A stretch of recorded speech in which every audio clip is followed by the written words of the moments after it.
episode 16 of the podcast series. Today, as you can tell, we are not at my house, we're not at school, we are at a physical therapy office. So today I am here with Mastrangelo. So I came here for my shoulder. I was a wrestler and I tore my labrum, so I came here originally when I was in 9th grade. And then I hurt my lower back my freshman year in high school, and Lou's always been here. He's always doing his thing, and he's played a huge role in helping me recover. So really appreciate that. Yeah, thank you. Lou is a physical therapy assistant and a part owner of Total Physical Therapy. Yeah. So, and it's been awesome. I've known Lou for how long have I known you? I've known you for like 6 years, which is nuts. Since you were in 9th grade. Yeah, which was like around COVID. You were 14, 15, yeah. So it's crazy. But Lou's also helped, literally thousands of other people. I'm fortunate too, yeah, man. Yeah. Definitely. So I want to get into a little bit of your background, right? So Sure. Let's start from the beginning, right? So your roots. Where are you from? I was born in the Borough Hospital in Brooklyn to two beautiful people, my mother and father, Joyce and Louie. And I was raised in Queens, in Rosedale, Queens. Rosedale, family from Ozone Park. Shout out to Rosedale. Shout out to Rosedale. And then when I was 15, I moved out to Massapequa, Long Island. Real 15. Wow. Went to Plain Edge High School for my senior year. Graduated Plain Edge in '91. And then I dipped and dabbed, worked a couple of different jobs in the summer. I went to National Community College, where I was a total meatball, and had a lot of the withdrawals and incompletes. And man, look, you're moving quick. You're moving real fast. Oh, I'm sorry. So we'll slow it down a little bit. In your childhood, adolescence, right? Like, what were your goals? What were your ambitions? As a kid, Yeah. I just want to play baseball, Yeah. stickball, learn how to pitch, tackle, hit harder, play in the street, have fun, eat crabs and red sauce in the summer, and enjoy life. I think. We didn't have goals growing up as kids, man. We just wanted to have fun. You just live in life. We played all day outside. Yeah. Practically thrown out of our house on Saturdays. Get outside by 10:30. It's time to clean, especially in the summer. I'd be 15 or 20 kids on my block. So Yeah, gotcha.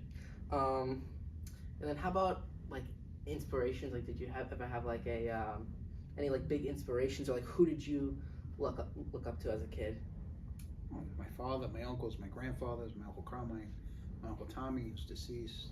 I was very lucky to grow up in a huge Italian family, mixed everything, but mainly a bunch of crazy Italians that was very lucky to have strong women and men to look up to and always lean on when things didn't feel right, or I had a question about life or anything. Yeah, man. Gotcha. And then when you were in high school, what were you like? From I guess 14 to 17, 18, how would you describe yourself? I was an immature meatball, man. I wound up going to Catholic school for a couple of years. Okay. Until I got expelled from high school. I wound up graduating my last year here in Long Island, Plain Edge. Gotcha. But I mean, it was like any other kid. I played baseball for Kellenberg for 3 years. Well, so you went to Kellenberg? Yeah. Gotcha. I didn't finish Kellenberg though. Like I said, I got kicked out of school for a fight, and then I finished my high school career in Plain Edge. But I was like any other kid. You had a girlfriend, dated, we played sports, we hung out. Yeah. Went out and drank a little bit, and came home. Nothing crazy, really. Yeah. Yeah. Gotcha. Normal stuff. Growing up, having fist fights was normal. Normal crazy kid stuff in Queens. Yeah. Gotcha. Yeah, How would you compare Queens from Long Island? There was a big difference in the kids from Massapequa when they first moved out here. Yeah, they were cliquey. The kids from Massapequa. Yeah. Cliquey, standoffish. I had a couple of, when I first moved out here, I had a couple of good friends that from the family that introduced me to other people. So I met some people, but then other people were just like, here's the new kid in town. I felt like I had a lot of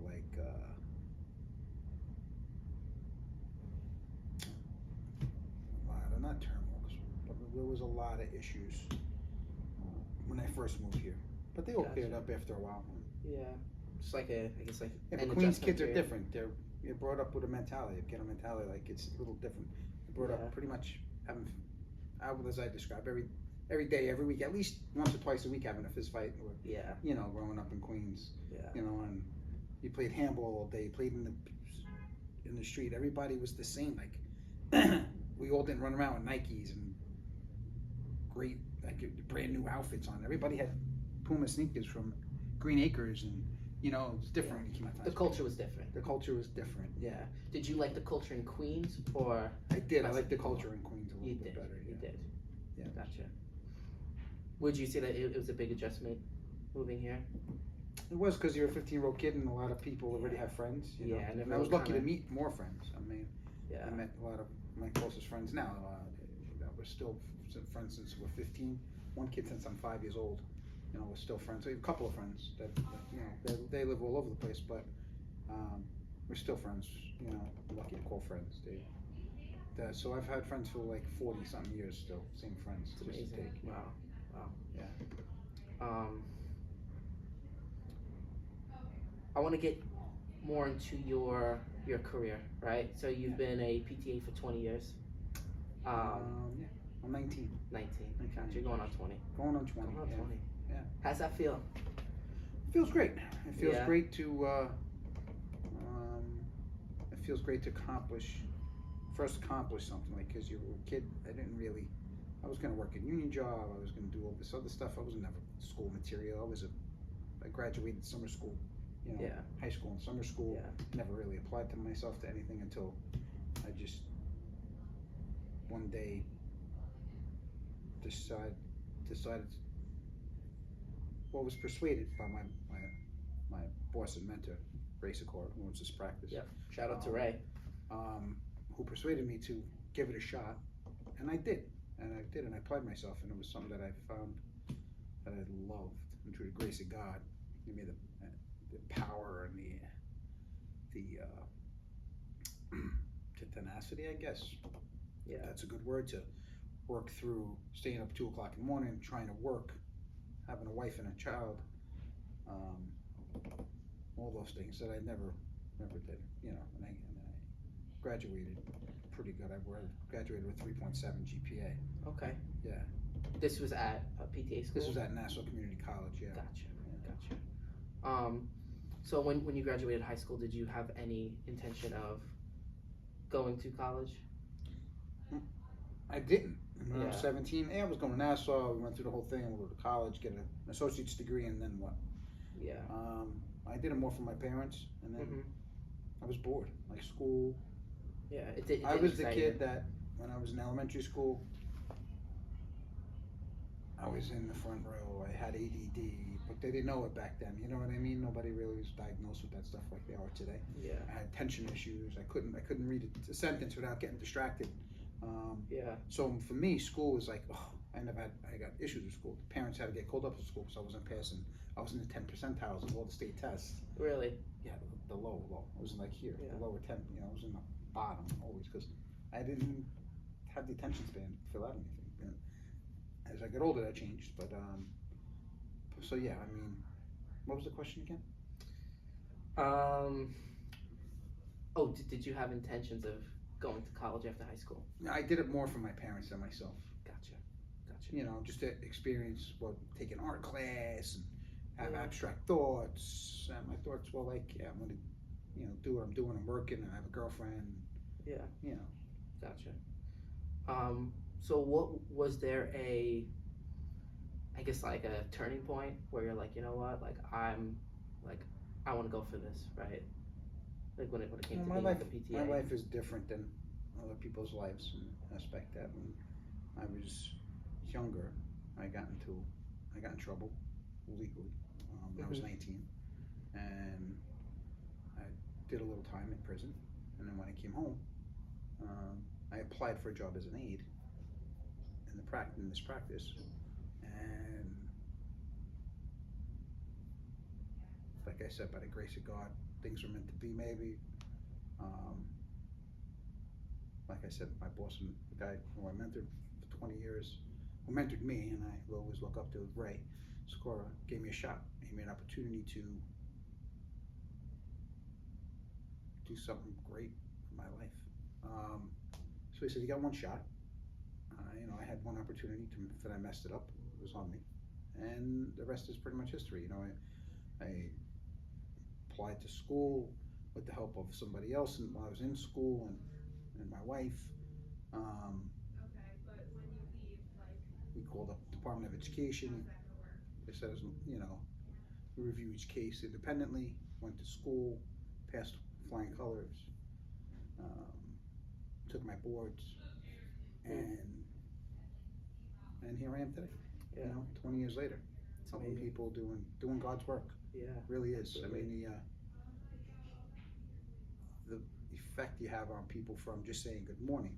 Hey, a smile. Half the times, like, people are sitting here, I don't know sometimes. Hey, how you doing today? That just changes their day, or just changes how they feel. The little things, right? Yeah. I've been lucky to have, people like thank you, but I feel like they help me sometimes more than I'm even helping them. They get back to walking and getting back to wrestling. Yeah. I can't tell you the amount of therapy, great therapy that we've done here over the years, and really truly help people get back into their lives. I'm blessed. I love my job, and I got I'm good at it. I think I am. I don't mean to sound conceited or nothing. Yeah. I love what I do, so I do it well, and people see that. What made you want to apply to become I'm looking at different jobs to do, like, what am I going to do if I'm going to have a family? So my personal trainer's not going to take care of the whole family. It's like, there's people. Yeah. It just so happened that I was doing some personal training and working in the sport time and fitness at the time, because I was in Nassau County, Nassau Community College, going for my associate's degree. And it's like, there's an aid position, right? You try it, you get certification. So I put in a resume. They gave me a call, went on an interview. And that's it. The rest is history. And the rest is like You mentioned like having a family, right? Like, was that like when did that idea dawn upon you? Well, since I was a little kid. You always wanted to be a dad. Yeah, since I can remember. My dad's such a great guy. Yeah. Such a good family guy. So I always wanted to be like my dad. Gotcha. Take care of your family, work hard, enjoy your life. Yeah. Those are like the principles that you were. 100%. Yeah, man. Gotcha. You still are. Yeah. Family, friends, everything. It's the best. Gotcha. And then another thing I want to touch upon was, you said that your GPA was 3.7, right? And you struggled in high school. So what? Same school almost every year. Yeah. So what? You struggled with focus. What do you think changed from high school to getting your associate's degree? Changed from high school to my associate's degree. Well, what do you mean? I mean, my change for me is my life change. Yeah. So what happened to me, right? Yeah. So that, when I came home, I was focused and determined and planned on, trying to do something better. I didn't know it was going to be that. It just so happened that that's how it all worked out. But me, I was going to I wanted to come home, get a job, maybe get a union job, and it didn't work out that way.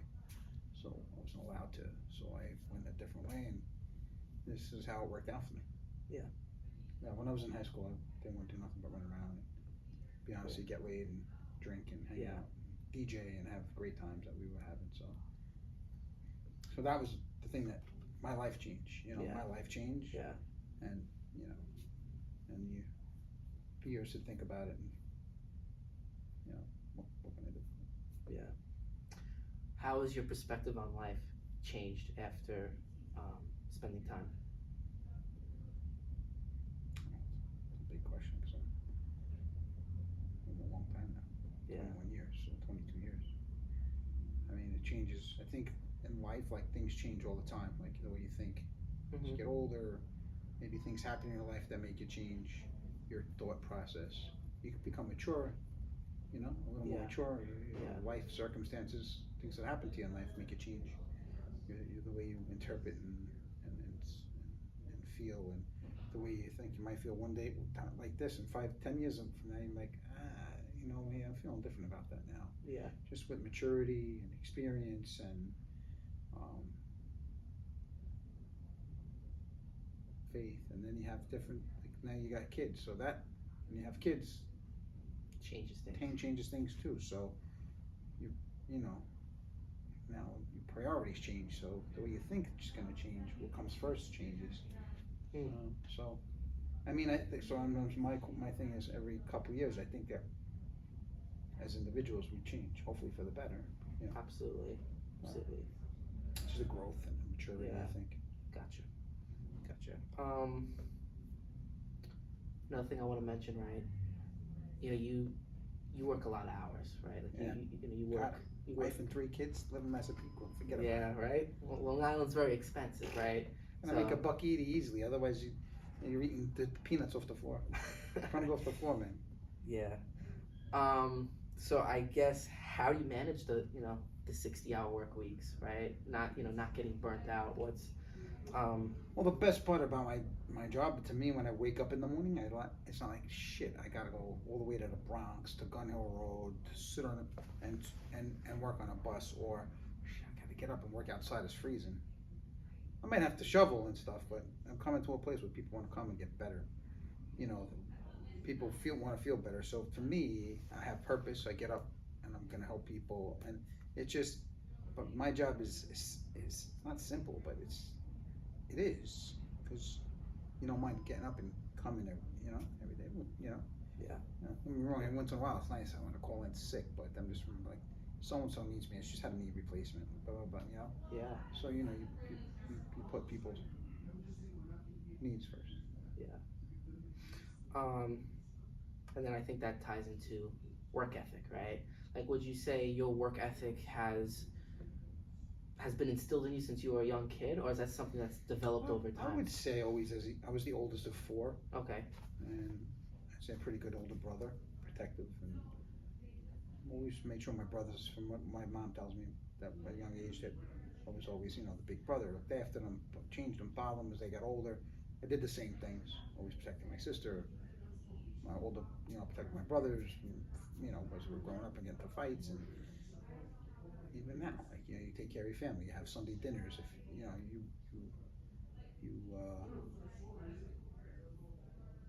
I think that was always instilled in me, that I'm the oldest, and I feel like I always had to make sure everything is okay. I still do, make sure my parents are okay, everybody's okay, my brothers, my sisters, my wife, my kids, and now you're a dad, so now that. How was it being a father? It's awesome. Yeah. It's great, especially, it's great, It's an amazing feeling when your wife hands you the test and like, no, oh my God, what are we gonna do next? Yeah. Then the panic sets in, but it's all awesome, man. Now you're taking on another responsibility. You're responsible for another person's life. Not just to raise it right, to show it the right way, to set examples, you know what I mean? It's just, it's awesome. Every stage is different. When people having kids now, you'll see, you're holding a baby, he's sick, you don't want him to get sick. No, you can't come around my kid, but you know what? In the end, they're all gonna be okay. They're all, kids turn out okay. Yeah. It's different stages, and then you're like, kids have when phases, my kids are right? 15, we look back when kids were like at people with newborn kids, and me and my wife will go out to dinner, like, oh my God, babe, remember that was us? 2 strollers, 2 diaper bags, things like that. Gotcha. But work ethic was always instilled in me. I was 11 years old working with my uncle in a candy store. Yeah. When it snowed, I'd be the first one outside with a shovel when I was a kid, helping my parents take out the garbage. We had to do laundry.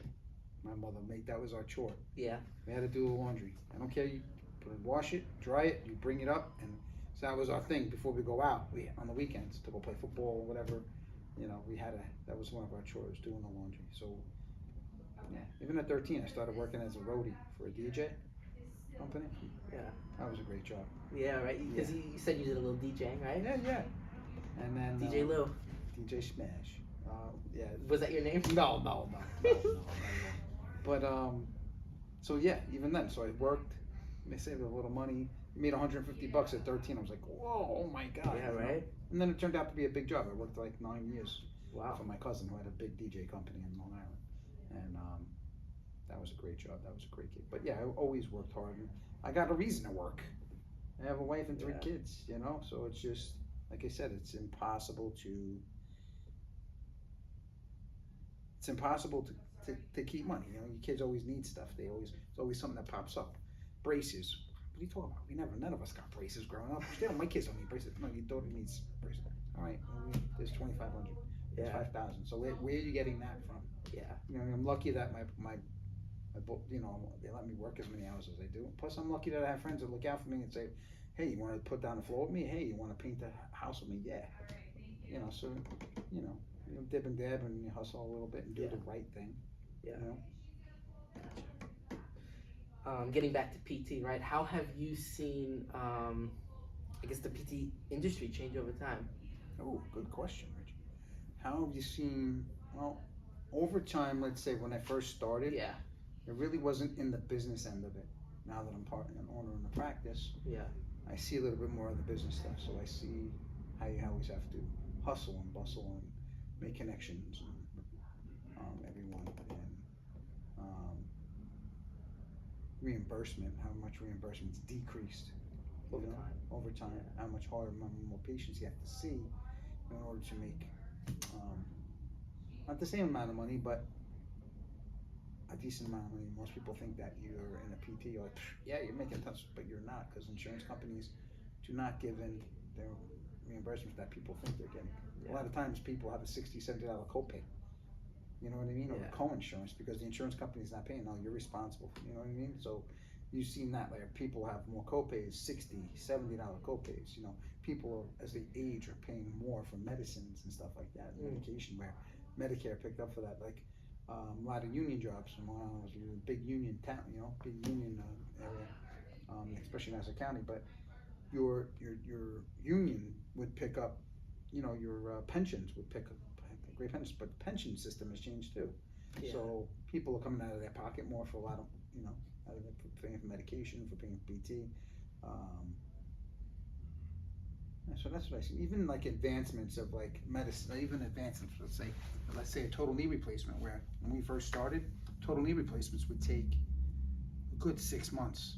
Now, I mean, they're doing them so precise, and within 3 months, people are like, oh my God, cutting PT into half. So they're really, really good, Gotcha. Yeah. Even hip replacements, a couple of weeks. People are back, on their feet back. Really? Knee replacements, probably 4 months. Yeah. Total hip replacements, 2.5, maybe 3 months. They're done with therapy, I would say. Maybe. If people are a lot more active, people are stronger, people take care of themselves longer. Think about that too. Yeah. My grandmother at 55, she was like, oh, my grandfather, our grandparents died at 62. My grandmother's lived a little bit longer, but people take care of themselves. They don't smoke anymore. They're conscious about how much they put in their mouth, how much fat they eat. Yeah. And my grandfather used to grizzle fat. Like, come here, boy, come try this. And he's eating fat in the steak, So people are very aware of what they put into their body. So. Gotcha. Word on the street? Yeah. You're into kickboxing. Who told you about that? I don't know. Yeah. I don't know, right? And you've been working with I really combat can't athletes. Yeah, Muay Thai athletes, really. Yeah. How's that been? That's been phenomenal. I have to say, I did it because one of the kids, who's one of our aides in the area in East Meadow, was like, "Oh, you should try it." I'm like, man, I'm not boxing. I'm too old. I'm 52. I'm gonna box. I'm gonna get beat up. I'm gonna go to work with black and blues on my face. People are like, what happened to him? But I tried it, and it was awesome. The place that I tried, I don't know if I can say it legally, but the guys there where I go, and girls, are phenomenal. It's like a little family. And so far, I mean, I did it 2 months and I had to stop because I have priorities. My kids, back to school, baseball. My son still plays ball, so. But I have to say, it's great. It's great. Wish I would have did it when I was younger. Yeah. Yeah. What's it like working with that specific population? Well, a few of them are training for fights coming up in October, so they want to get better. And most athletes want to get better. They want to get back to their sport. Yeah. They have They're a goal. They're itching, right? They have that urgency. Right, they have that goal. They always say, I gotta get this goal. You know, so it's easier to get them back. But at the same time, you gotta watch because you want to get back so fast that maybe they're not ready. They can overdo it. Yeah. So, it's good. You got to know that balance too, which kind of comes with instinct, maybe a little bit of experience and one too. Gotcha. Gotcha. Any life lessons, takeaways from working within the physical therapy industry that come into your mind? All the time. I mean, I see people. I have a friend who's in a wheelchair for the rest of his, hopefully not the rest of his life, working on trying to help him with that, but he's got friends and he's got a wife and kids and family, and he's got to, being a man, you know, you become humble, and like every day when you wake up and you're like, I owe this much on my credit card, or this is this, and like, you're like, that guy's got it 10 times worse than I do. What are you complaining about? You see people who are good people have strokes, or somebody that's worked their entire life for their family, and they start to decay and they start to decondition and they start to get neurological issues. Like, you're just like what can you do? What can I do to help you? It's just, you know, sometimes just by sitting there and giving a little encouragement, or just giving somebody a hug that is getting a little old and dealing with the aging process, like, or sometimes, you know, the brain barrier, sometimes people come in here with some mental health issues, and just being kind, just giving them, like, you know, pat on the back, like, listen, you did a great job. You know, listen, everything's gonna be all right. This is gonna get better. Just give them some coaching through some tough moments sometimes. You know, it makes you realize that your life is not bad at all. That you are very lucky to be in the position we're in, and how privileged we are to help people and get them better, whether it's mentally, physically, however we can do that. Yeah. Would you say you're very grateful and blessed to be in the position you're in? Without a doubt, very lucky. Yeah. You mentioned, like, you know, through the graces of God, right? Like that's what has gotten you here, right? Would you say you're a, you know, like? I'm not gonna say I'm like, you know, I'm not. I don't know. I mean, I'm gonna say that I believe in God, that Jesus Christ is my Lord and Savior, and that I believe in the power of prayer. I pray to Mary every day. I say a rosary. Not that I'm bragging. That's what you do.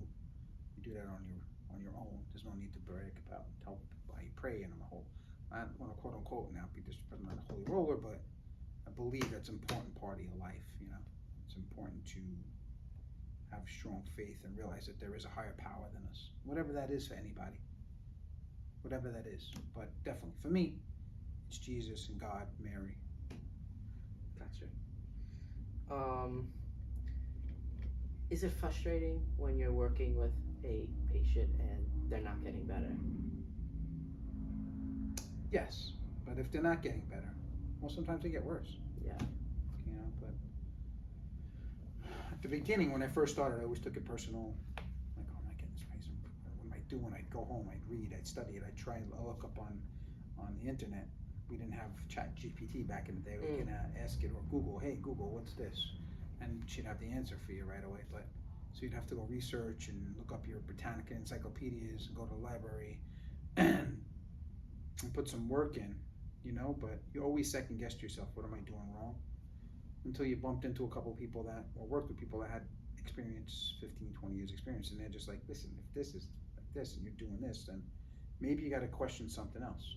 I can tell you how many times if somebody comes into the office and they're experiencing this pain or that pain, or they're just, something's not right, and then you do like a little assessment of them, or you break, and you do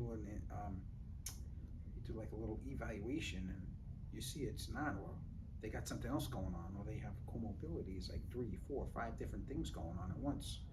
Yeah, you're working on the knee, but the knee's not getting better. Why? Maybe they have hip arthritis, maybe they got spinal stenosis, or maybe they're got things going on neurologically that you don't know about, you know, so you refer them back to their doctor. We refer them to somebody that may know what's going on, like hey, listen, why don't you go see a neurologist? And maybe you're wrong. In life, there's nothing wrong with being wrong, you know? Well, there is with certain things, but like if you're trying to help somebody and you don't know, stay within your scope of practice. Don't try and jump out of it. Don't try and be Superman when you're really, just an average Joe. Gotcha. If you had to choose another career to get into, what would you pick?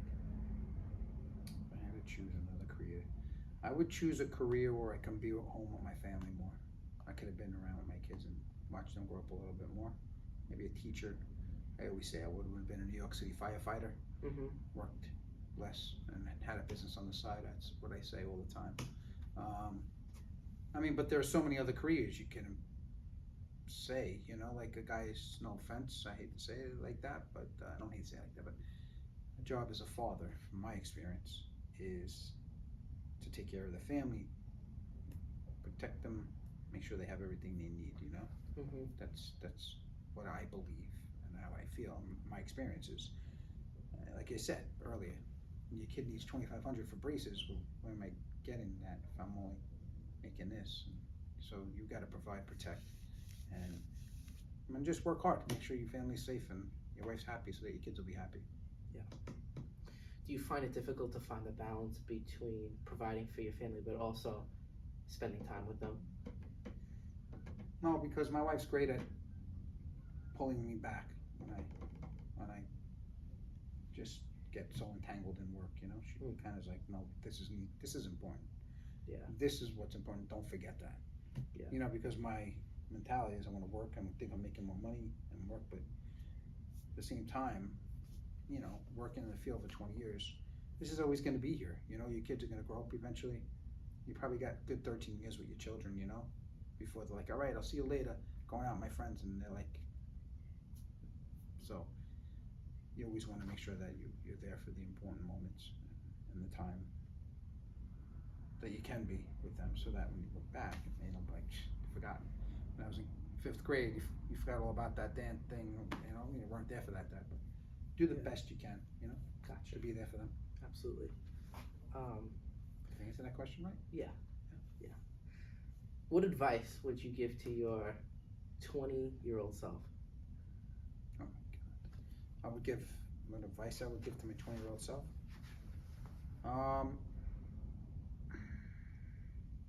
Well, let's say 19. Let's say 18-year-old. Okay. Because for me, That's it's too late at that age, but it wasn't too late. But my life's going a different place. But to my 18-year-old self, I'd say go to school, get a career where you work hard when you're younger, so that when you're 40 years old, you can almost like semi-retire your part-time job, do something else with your life. You know what I mean? You'll have something saved up for the future, or have a pension saved so that, or go into another career. Yeah. But work harder when you're younger and work smarter. Maybe listen to a few more people. My dad and my uncle were telling me, go to school, don't be stupid. But what do you know when you're a kid? But that's what I would say. Just work hard, go to school, get a good education, become something where you're not going to have to work too hard when you get older. You're not going to work until you're 60, 70 hours, but you still have to. It's impossible. I don't know anybody that doesn't work less than 50 hours a week. Yeah. Any final thoughts? No, I can't wait to see how this video comes out. Yeah, This right. is my first live podcast. This is my first podcast period ever. So it's been, I consider myself lucky, especially you want to do this with me. It's great. Absolutely. There's 1,000 other people out of 10 that are better than me out there that you can probably got in and sat down and get a good story from. But I don't think so. thank you, buddy. I think you're here for a reason. So, look, thank you. Yeah, bro, my pleasure. Are you kidding me? Thanks for doing this. Absolutely.